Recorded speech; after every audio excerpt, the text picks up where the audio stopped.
मी अरुण इंगवले, राहणार कोडोली, तालुका पन्हाळा. मी सावर्डे हायस्कूलमध्ये लिपिक या पदावर कार्यरत होतो. असाध्य आजारी असल्यामुळे मला हजर करून घेत नव्हते म्हणून मी स्वेच्छानिवृत्ती मागितली होती. प्रचंड हेल्पाटी म्हणून 2007 ते 2009पर्यंत. त्यानंतर तरीसुद्धा त्यांनी सेवा पुस्तक वगैरे काय न देता आणि शिक्षणाधिकाऱ्यांची त्यावेळेला सुनावणी झाली की बाबा यांना रजा अर्ज नसल्यामुळे यांना हजर करून घ्यावे आणि बाकीचे राहिलेले तुमचे जे आहेत त्या रजा अर्ज असतील तरच ग्राह्य मानले देतील, नाहीतर रजा तुम्ही टाकलेले रजा ग्राह्य मानणार नाही म्हणून. आणि मागच्या सगळ्या सह्या घेऊन पुढचं वेतन हजर करून घेऊन पुढचं वेतन काढण्यात येईल म्हणून संस्थेनं त्यावेळेला कबूल केलं होतं. त्यानंतर मला हजर करून घेतलं, फिटनेस सर्टिफिकेट दिलं. त्यानंतर माझ्या रेग्युलर सह्या आहेत तरीसुद्धा माझा पगार काढला नाही. त्यानंतर सह्या घेणं थांबवलं. त्यानंतर मला फिटनेस सर्टिफिकेट ते आणून दे, नाहीतर मग राजीनामा तर दे. त्यानंतर मग फिटनेस सर्टिफिकेट आणून दिले. सह्या मी जातच होतं पण सह्या घेत नव्हती. त्यानंतर 1 वर्ष जवळजवळ मी हलपाडे मारले, मला आता तरी स्वेच्छानिवृत्ती द्या, माझा पगार काढा म्हणून. तरीसुद्धा काही लक्ष दिलं नाही. परत म्हटले की मेडिकल बोर्डाचं सर्टिफिकेट पाहिजे म्हणून पूर्ण अनफिट ते, आणि मी प्रचंड हेल्पाट म्हणून प्रचंड खर्च करून मेडिकल बोर्डाचं सर्टिफिकेटसुद्धा आणून दिलं. त्यानंतर आता तरी म्हटलं मला स्वेच्छानिवृत्ती वगैरे द्या म्हटलं. मी सेवेतनं बाहेर जायला तयार आहे. आता म्हटलं तुम्ही सेवेतनं बाद केलं तर सुद्धा चालतं आहे म्हटलं मला. तर नाही एकत्र पगार काढूया असं करूया म्हणून मला म्हटले 6व्या वेतन आयोगाची वेतन निश्चिती झाल्यानंतर मग तुमचा पगार काढूया. मग 13ला सर्टिफिकेट दिलं होतं, 16/8/13ला. त्यानंतर यांनी मला असंच पगार काढूया करत तंगवत नेलं. पुन्हा 15ला मी अर्ज करून पे फिक्सेशन स्वतः मुख्याध्यापकाने आणि मी स्वतः करून घेतलेलं आहे. मी हजरच होतो त्यावेळेला. मी स्वतः पत्र घेऊन पे फिक्सेशन करून घेतलेलं आहे.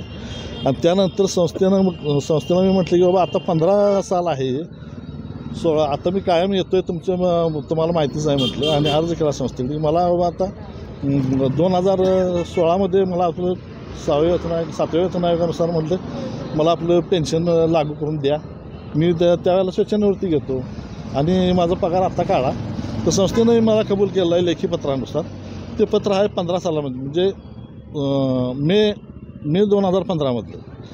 आणि ती संस्थेनं लेखी वचन दिलेलं होतं मला तुमचा पगार काढण्यात येईल आणि एकत्र काढण्यात येईल सर्व वेतनवाढी आणि ह्याच्यासह कालबद्ध पदोन्नतीसह, हे असं लेखी वचन मला दिलं होतं. त्यामुळं आणि संस्थेनं हे मान्य केलेलं आहे की तुमच्या कोणत्याही रजा नाहीत, म्हणजे तुम्ही तुमच्या दैनंदिन हजेरीवर आमचा कोणताही आक्षेप नाही आहे म्हणून. आणि त्यांनी कालबद्ध पदोन्नती पण देण्यास कबूल केलं होतं.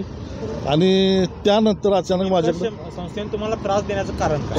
हां, मग त्यानंतर माझ्याकडे त्यांनी हे मागितलं की चेक मागितली की आता रितसर पगार काढायचा आणि चेक द्या करू. म्हटलं कशासाठी?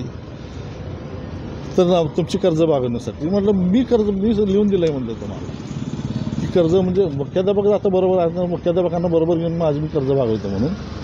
आणि मी काय म्हणजे कोरे चेक द्यायला नकार दिला. मग त्यानंतर काय केलं, लगेच त्यांनी काय केलं, नाही का मग आम्ही असं केलं, त्या तेवढ्या सर्टिफिकेटची तारीख जी 16/8/13ला त्याच वेळेला सर्टिफिकेटच्या तारखेला आम्ही तेव्हा सेवेतनं कमी केलं म्हणून आणि सर्व्हिस बाहेर टाकला आणि पेन्शन प्रकरण करा जाऊन सांगितलं. मग आता 2007पासून मला पेमेंट नाही. मी स्वेच्छानिवृत्ती स्वेच्छानिवृत्ती मागितली तरी नाही. अनफिट सर्टिफिकेट दिलं सिव्हिल सर्जनचं तरीसुद्धा नाही, पगार नाही. पूर्ण अनफिटचं सर्टिफिकेट दिलं तरीसुद्धा पगार नाही. आता डेथ सर्टिफिकेट तेवढं राहिलं, दुसरं काय राहणार आता?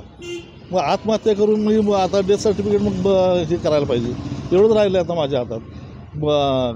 जिल्हाधिकाऱ्यांनी निर्णय दिला तो शिक्षणाधिकारी मानायला तयार नाही आणि स्वतःसुद्धा कबूल करायला तयार नाहीत निर्णय. पण शिक्षण संचालकांनी त्यांना 2 वेळा पत्र दिली, ते सुद्धा अजिबात त्यांनी त्याच्यावरती काही कार्यवाही केलेली नाही. आणि म्हणून मला आता उपोषणाला बसायची पाळी आलेली आहे. मी 2-3 वेळा आत्मदहनाचा प्रयत्न देखील केला आहे शिक्षणाधिकारी कार्यालयात. आणि परत गेल्या ऑगस्ट 2024ला लोकशाही दिनाच्या ह्याच्यात पण मी माझं हे म्हटलं होतं की सगळ्या कागदपत्रांशी मी सिद्ध केलं होतं की हे माझे हे करत नाहीत, तरीसुद्धा त्यांच्यावरती काही फरक पडलेला नाही. आत्मदहन करणार म्हणून मला न्याय मिळावा. थकीत रक्कम साधारण किती आहे ॲव्हरेज? माझी सर्वसाधारण मला आता कर्जबाजारी होऊन मराठी पाळी आली हे आणि माझी जवळजवळ 7 लाखाच्या पुढं जवळजवळ थकीत रक्कम आहे.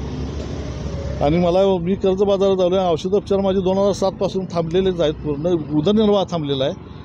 आणि तात्पुरती पेन्शन मंजूर किंवा महालेखापालांनी केली होती, ती सुद्धा मला त्यांनी दिलेला नाही, प्रस्ताव नाकारलेला आहे.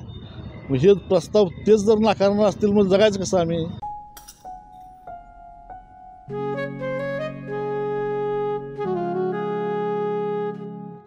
बाबा, आज येताना बासुंदी घेऊन या ना.